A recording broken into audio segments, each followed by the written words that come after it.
What's going on, everyone? Chris from Pickdawgz.com here with your free pick in the North Carolina versus Miami Week 7 college football matchup going down Saturday, October 14th, 2023. Just a reminder, if you haven't already, make sure you're subscribed to our channel and smash that thumbs up. And if you're looking for my best bets, the games I love the most, including my daily $19 best bet, make sure that you head on over to Pickdawgz.com, click the Premium Picks tab at the top of the page.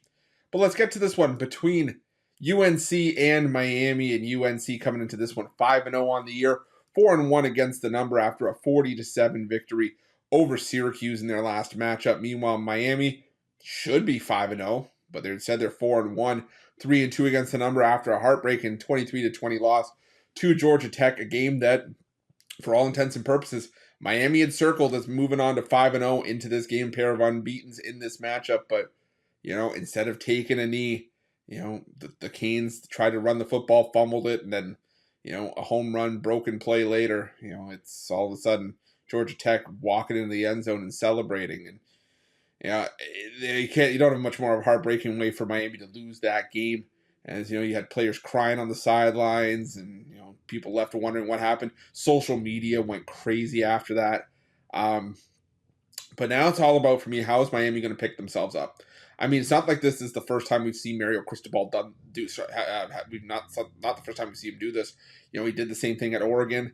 Where the Ducks had the same sort of situation against Stanford a few years ago, where they had a chance to just kneel out the ball or kneel out the clock and come out with a win. Instead, the same thing happened. They ran the football, fumbled it, gave it up.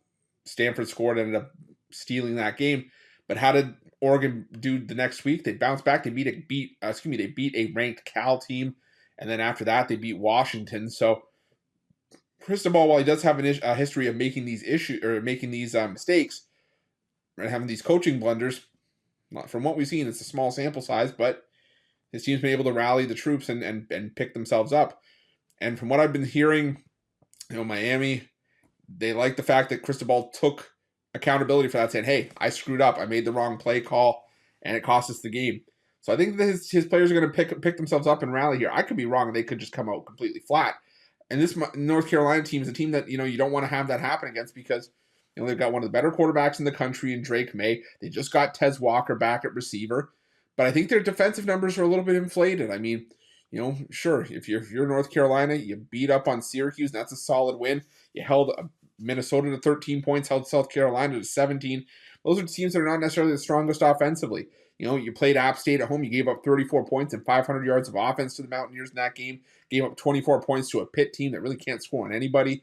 So I'm not all that enthused with this North Carolina defense. This North Carolina defense. Is the defense improved? Sure. This was a terrible North Carolina defense last year. But I think Miami's offense will be able to do enough here to move the football. This is a team that's still top 10 in total offense, top 10 in yards per play, in yards per carry, top 25 in passing offense. So I think they'll be able to move the ball here. North Carolina's offense is solid as well, but they're going up against a top 5 rush defense in Miami's top 10 total defense. The pass defense for Miami is respectable as well. So I think this is just about the spot here, and just seeing Miami bounce back and come out with a bit of a purpose here, because that loss could be massive when we talk about bowl implications and maybe even playoff implications down the road if Miami were to, say, run the table. Yeah, you need to put your best foot forward from here on out. I think Miami does just that. Here, I'm going to take the Miami Hurricanes and the points in this one. That's going to be my free pick. But just a reminder, if you haven't already, make sure you're subscribed to our channel and smash that thumbs up. And if you're looking for my best bets, you can find those at Pick Dawgz Premium. While you're at Pick Dawgz, check out our betting tools. They're 100% free. They're the best betting tools in the business, and tools that you want to make sure that you have in your back pocket when you're making your best bets for the day's action.